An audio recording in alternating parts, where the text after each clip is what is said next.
제가 답변할 수 있는 내용은 제가 답변 드리겠습니다.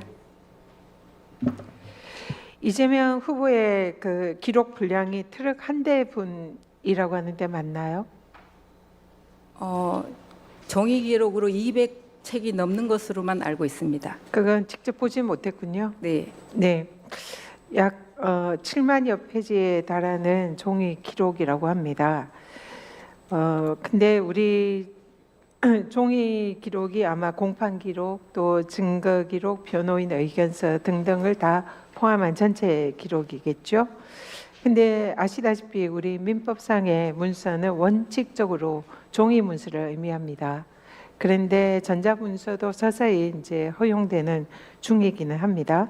법원에서는 이런 전자문서 기록이 언제부터 법적으로 허용이 됐나요? 행정처장님 답하시겠어요? 예, 그거는 우리 정보화 실장님한테 한번 네, 물어보시겠습니다. 정보화 실장님 답해 주세요. 네, 정보화 실장입니다.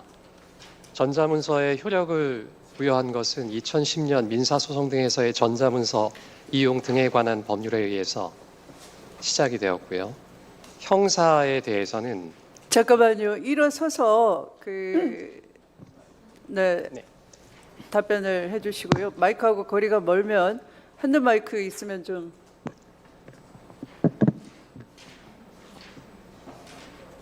네, 정보화 실장입니다. 정보화 실장 원호신입니다.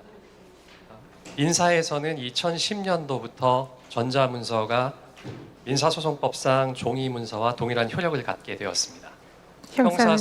형사소송에서는 2025년 10월 10일부터 수사가 개시되는 사건부터 네, 전자문서로서의 효력이 있습니다. 알겠습니다. 감사합니다. 형사소송, 형사기록의 경우에는 올해 10월부터 형사소송 규칙이 개정이 돼서 전자문서가 법적 효력이 있는 문서로 법원에서 사용되는 걸로 알고 있습니다. 그러면 이 사건의 법적 효력 있는 문서는 법원 예규의 규칙에 의해서도 종이 기록입니다. 그렇기 때문에 이 종이 기록을 대법관들이 실제로 언제 읽었는지 이것이 매우 중요합니다.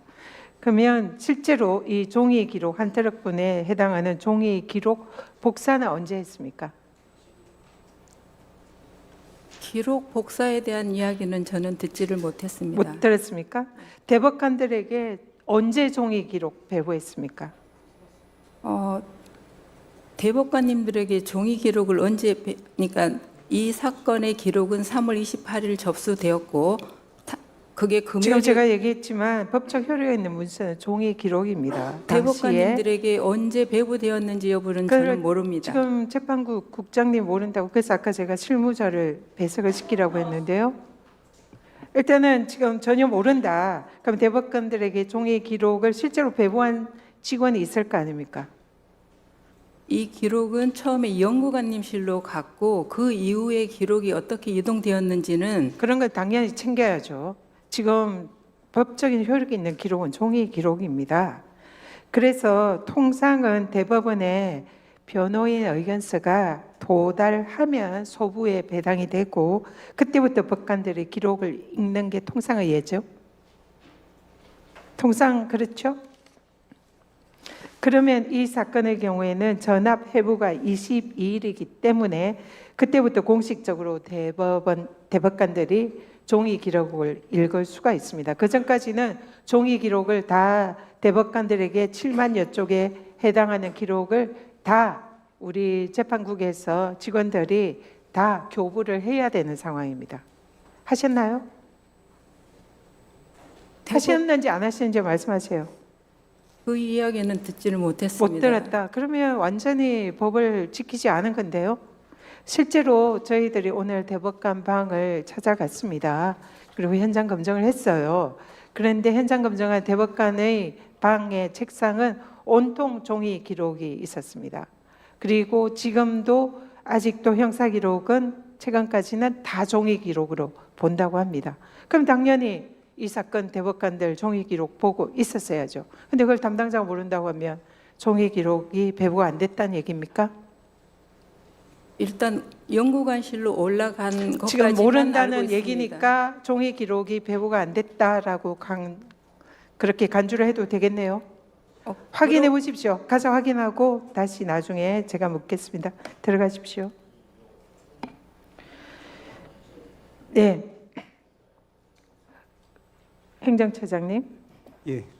지금 대법원 주장이 전압에 해부되자마자 기록을 읽었다라고 주장을 합니다.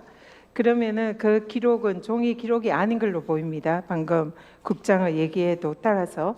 그러면은 스캔본, 고등법원에서 올라온 스캔본 전자 기록을 읽었다고 추정이 됩니다.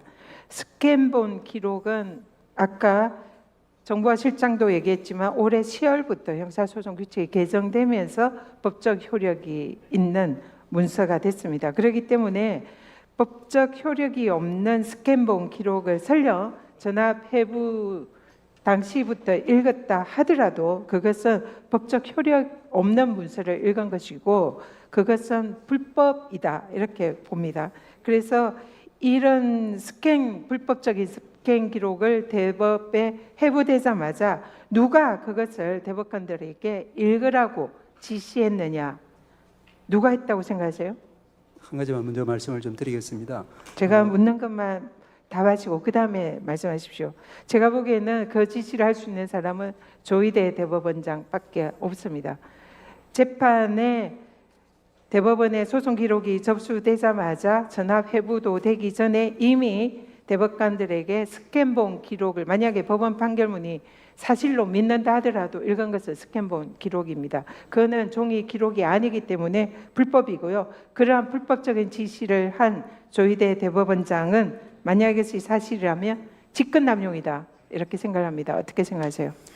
예, 지난번에도 잠깐 말씀을 드렸지만 이제 상고 사건을 저희들이 볼 때는 이제 연구관들과 유기적 일체도 봅니다. 그래서 제일 검토하는 순서는 첫째는 이제 1심 판결, 2심 판결을 검토하면은 거기서 이제 어떤 것이 이제 법률적 쟁점인지가 나오고 그 다음에 이제 상고 요소는 대체로 1심, 2심에서 다투었던 쟁점에 대해서 다시 다투고 있습니다. 그 상고 사건 기록 검토의 첫 번째는 1심, 2심 판결 검토부터 시작됩니다. 그리고 그 나머지 제가 그걸 질문을 드린 게 아니죠. 이 왜 종이 기록이 언제 대법관들에게 배부가 됐는지 복사가 됐는지, 근데 복사한 적이 없다라고 얘기를 하니까 종이 기록 자체가 대법관들에게 이 사안은 배부가 안 된 걸로 추정이 됩니다. 그렇다면 왜 이런 불법적인 스캔본 기록을 전압에 해부도 되기 전에 조희대 대법원장이 지시를 했는지, 그렇다면 이거는 직권남용 아닌지 이것을 질문을 드리는 예, 그래서 겁니다. 종이 기록의 경우를 전제로 하더라도 그것은 이제 필요한 범위 내에서 저기 이제 1심, 2심 그리고 나중에 이제